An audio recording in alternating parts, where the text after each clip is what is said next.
Hi, good morning. Namaste from Kathmandu, Nepal. Thank you for joining me here.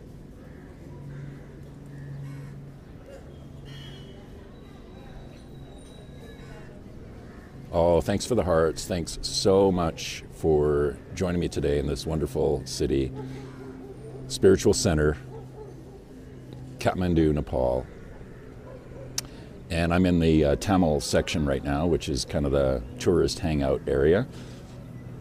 And I'm at Helena's. If you've ever been to Kathmandu, Helena's is very famous. They say it's the highest rooftop restaurant in Kathmandu.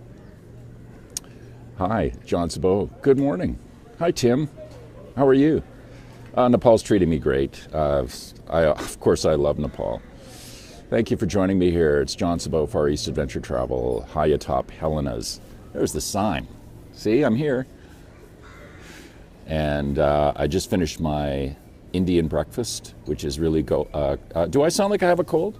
No, I don't have a cold, but you know, you get a little bit stuffed up here sometimes because of the pollution and dust, Russ. Good morning, Flux Pavilion. So, you know, I might sound a little bit stuffed up because of that, but no cold right now, thankfully. I wear a face mask, excuse me, a lot when I'm walking around Kathmandu because the dust level is really high, and the pollution, of course, as well. You can probably see the haze, you know, and I'm trying to see if I can see Swayambhunath, the monkey temple from here, but it looks like it's just too cloudy too.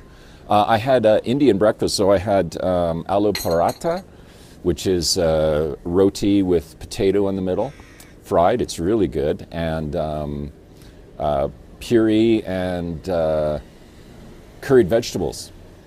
It's one of my favorite things to have when I'm in South Asia. I love Indian breakfast, Sri Lankan breakfast if I'm in Sri Lanka. I love spices, and some people think it's kind of weird to have a spicy breakfast, but you know what's really good? Not necessarily in Nepal right now, because it's not really warm here, but if you're in a really hot place, having a spicy breakfast, spices cool you internally. So it's actually quite refreshing to have a spicy breakfast. What are the main reasons I love Nepal? Well, it's a good question, Tim. I've been asking myself that every time I come here, and there's lots of reasons. I mean, of course, the landscape is beautiful. The Himalaya is amazing. But I also, you know, I'm really fascinated by the cultures. It's one of the most diverse places in the world, especially in Southeast Asia or South Asia. And yes, this is Kathmandu, Nepal. And there's so many different castes and ethnic groups here, and they all kind of blend well, and they all celebrate each other's festivals. So it's a really interesting culture. And when you walk around Kathmandu, there's shrines everywhere. I mean, almost everywhere you look, there's a little Hindu shrine or a Buddhist stupa, and it's just a really fascinating place to be. How many hours it takes to get there? Well, excuse me. Well, it really obviously depends on where you're coming from, so you'd have to be a little more specific with me. And yeah, it's an interesting question about the caste, and people have asked me before, what caste am I from? Because it's a normal question to ask people here, what caste or what ethnic group are they from? And no, they're not all Hindi.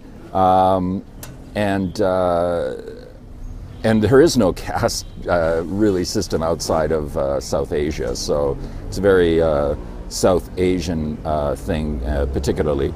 And somebody said something about, are they all Hindi? Hey, Dubai. I'd say about 80% of the country is Hindi, and then almost the rest is Buddhist. I'll be here till the end of the week. I've been here for over a month now. Actually, my visa runs out today. I have to go down to the immigration. Oh, you're Hindi. Oh, wonderful. I have to run down to the immigration office today and extend my visa. Oh, you speak Gujarati. Oh, that's very interesting. I haven't been to Gujarat yet, but it sounds wonderful. The place where Gandhi ji comes from. Yeah, my visa runs out today, and so I've got to I've got to run down to the immigration office and extend my visa. But I'll be here till the end of the week. Thanks for the hearts. It's John Sabot coming to you live from Helena's Rooftop restaurant here in Kathmandu, Nepal. What's my business in Nepal? I'm a writer, photographer. I'm writing an adventure travel book right now. I'm photographing. I was out this morning doing photos. I'm working on some different photo projects. I'm using Polaroid on this trip and taking pictures, Polaroid pictures of sadhus. And I produce a video podcast. I just uploaded a new one on Lakshmi Puja that you can watch on iTunes or on my website, FarEastAdvTravl.com.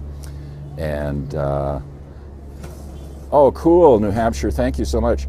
Oh, yeah. Check out my podcast if you have time. Oh, thank you so much, Peter. Not sure about my book. Not sure what it'll be called yet. Sorry, I'm just going to grab my coffee. It's starting a little cold. I'm originally from Canada. I live right now. I'm based out of Taiwan. It's easy for me to travel around Asia that way. Let me go over the other part of the roof here. That's cool. It's called Far East Adventure Travel. It's on iTunes, and the coffee is really good here. They grow coffee in Nepal, and I love the coffee here. There's a local chain called Himalaya Java that makes some really nice coffee. There are no international coffee places here, so it's nice to go local. And this is more of Tamil and Kathmandu. No, you can't see Everest from here. And somebody asked me earlier, how far is Everest? You know, it's a plane flight away. It's about a 40-minute plane flight from Kathmandu to Lukla, and then you have to trek maybe 3 hours before you can see Everest. And the weather's good. How did I get into travel writing? Well, it's really, I'm a broadcaster, and I started, probably the first thing I did was, no, there's no McDonald's here. I think there might be KFC. I think KFC is here. I don't think there's a McDonald's here. I've never seen a McDonald's here. So I'm a broadcaster, so I started doing fundraising years ago. And I would call in live reports from Africa. I did a fundraiser.